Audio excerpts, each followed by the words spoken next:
दोस्तों, आज हम दुनिया के सबसे बड़े जीनियस के बारे में जानेंगे। आप समझ ही गए होंगे कि हम अल्बर्ट आइंस्टाइन के बारे में बात कर रहे हैं। इन्हें दुनिया का सबसे बुद्धिमान व्यक्ति माना जाता है और यहाँ तक कि 14 मार्च को इनका बर्थडे जीनियस डे के रूप में भी मनाया जाता है। दोस्तों, वीडियो को पूरा ज़रूर देखें। आज आप अल्बर्ट आइंस्टाइन की ज़िंदगी से जुड़ी 14 महत्वपूर्ण बातें जानेंगे। नंबर 1, आइंस्टाइन सर के पास बहुत युवा आया करते थे। वह आइंस्टाइन सर से उनकी कामयाबी का राज पूछते थे।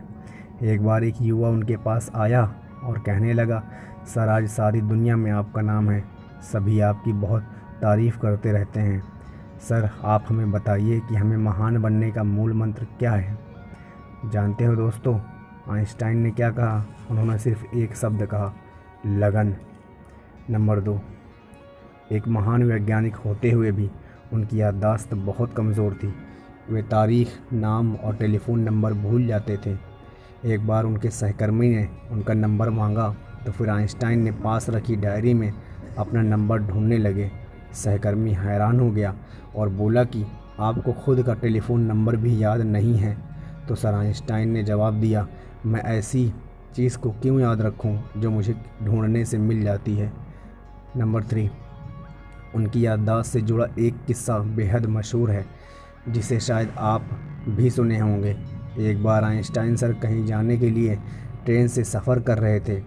ट्रेन कंडक्टर सभी की टिकट चेक करते हुए आइंस्टाइन सर के पास आया और उनसे टिकट मांगा। आइंस्टाइन सर अपनी जेब में टिकट ढूंढने लगे। जेब में न मिलने पर उन्होंने अपने आसपास भी देखा, लेकिन जब भी टिकट नहीं मिला।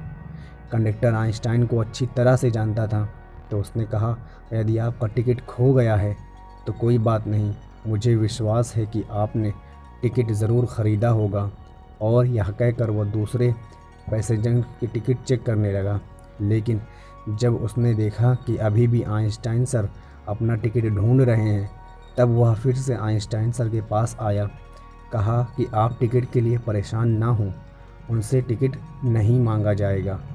कंडक्टर की बात सुनकर आइंस्टाइन ने कहा कि यह सब तो ठीक है, लेकिन बिना टिकट के मुझे पता कैसे चलेगा कि मैं जा कहाँ रहा हूँ।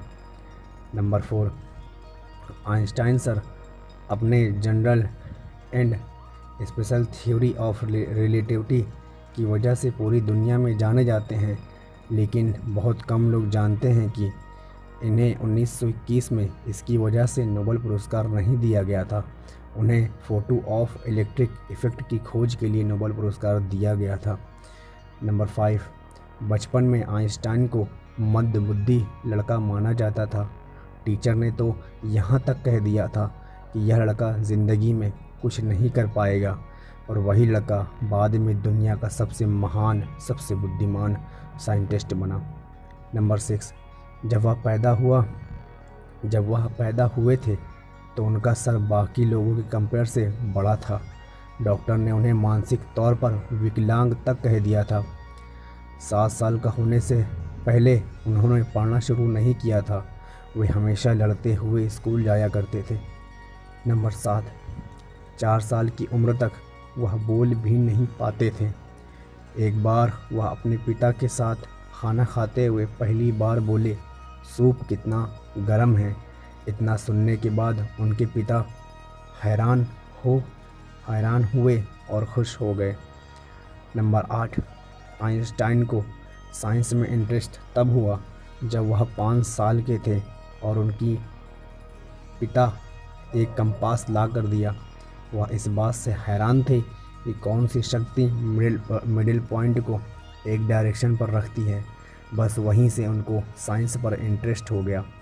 नंबर 9, अमेरिका की एक टाइम मैगज़ीन में 1999 में अल्बर्ट आइंस्टाइन को पर्सन ऑफ द सेंचुरी यानी 20वीं सदी का सबसे महान व्यक्ति करार दिया गया। नंबर 10, आपका फेवरेट साइंटिस्ट कौन है? ज़्यादातर लोगों का फेवरेट साइंटिस्ट आइंस्टाइन सर ही होंगे, पर क्या आपको पता है कि आइंस्टाइन के फेवरेट साइंटिस्ट कौन थे? वह थे Galileo Galilei sir. Number 11, Einstein ने परमाणु बम का निर्माण नहीं किया, लेकिन उसे बनाने में उन्हीं के दिए गए सूत्रों का अहम रोल था। बाद में उन्हें इस बात का बहुत अफसोस हुआ कि उनके दिए गए सूत्र से पूरी मानवता को ख़त्म किया जा सकता है। नंबर 12, आइंस्टाइन सर युद्ध के बेहद ख़तरनाक मानते थे। एक बार उनसे प्रश्न पूछा गया कि तीसरा विश्व युद्ध किस तरह के हथियारों से लड़ा जाएगा। फिर आइंस्टाइन ने कहा, यह तो नहीं कहा जा सकता, पर यह ज़रूर कह सकता हूँ कि चौथा विश्व युद्ध पत्थरों से लड़ा जाएगा, क्योंकि तीसरे विश्व युद्ध से सब ख़त्म हो जाएगा और दुनिया फिर सबसे पहले समय में चली जाएगी। नंबर 13, अल्बर्ट आइंस्टाइन अपने ऑटोग्राफ के लिए $5 लेते थे और स्पीच के लिए $1000 लेते थे और बाद में यह सब चैरिटी में दान कर देते थे। नंबर 14, आइंस्टाइन की मृत्यु के बाद डॉक्टर थॉमस हार्वे ने उनकी फैमिली की इजाज़त के बगैर उनके दिमाग को रिसर्च के लिए निकाल लिया था। इस हरकत के लिए डॉक्टर हार्वे को नौकरी से निकाल दिया गया। उन्होंने कहा कि मैंने यह सिर्फ रिसर्च के लिए किया और वह वादा करता हूँ कि वह आइंस्टाइन के दिमाग पर रिसर्च करेंगे। और उन्होंने उनके दिमाग को 20 साल तक एक जार में रखा और उस पर रिसर्च की गई और पाया गया कि उनके दिमाग में आम इंसान से ज़्यादा सेल्स थे। यही वजह थी कि उनका दिमाग बहुत तेज़ था। दोस्तों, इस वीडियो के लिए इतना ही। इस महान वैज्ञानिक की यह बातें अगर आपको पसंद आई हो तो लाइक ज़रूर करना और कमेंट करके ज़रूर बताना कि वीडियो कैसी लगी और आपके फेवरेट साइंटिस्ट कौन हैं। और दोस्तों, आप चैनल को सब्सक्राइब ज़रूर करें। मिलते हैं अगले वीडियो में। Thank you so much.